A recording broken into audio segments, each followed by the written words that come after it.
Hello, musicians of YouTube. I wanted to share a trick that the boomers in some of my cover bands have taught me that helped us make our stage look a little bit nicer and more vibrant for a very low price. Turns out you should listen to those boomers. They actually know a few things. But yeah, if you're looking for a way to light up your stage a little bit, give some color to your drum kit or your amps, you can just head to your local hardware store and you could be set up for under $20 a light, probably cheaper than that. They got a bunch of different colors. We like the green, blues, but sometimes we use the yellow or red. And it just looks great, easy to set up, low power, and it doesn't break the bank. So let's look into this a little bit. So as you can see here, I've pulled up a page on the Menards website. You can get these metal clamps for about $6.20 each. And you can use any color light you want. And the lights are like $8, $7.11 if you use that rebate.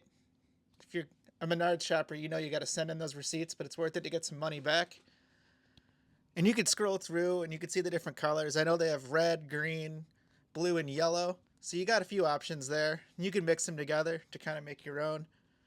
But you can see it's a lot cheaper than some music-specific par lights you might buy on like Sweetwater or Zounds or anything.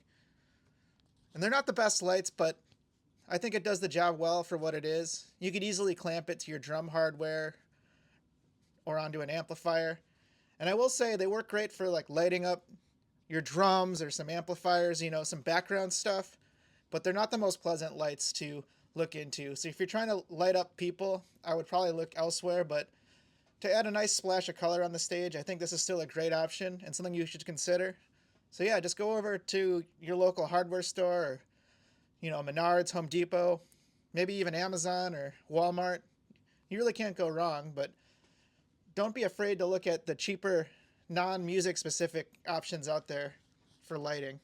I think a little bit could go a long way. So yeah, that'll about do it for this video. If you made it this far, I hope you found this useful.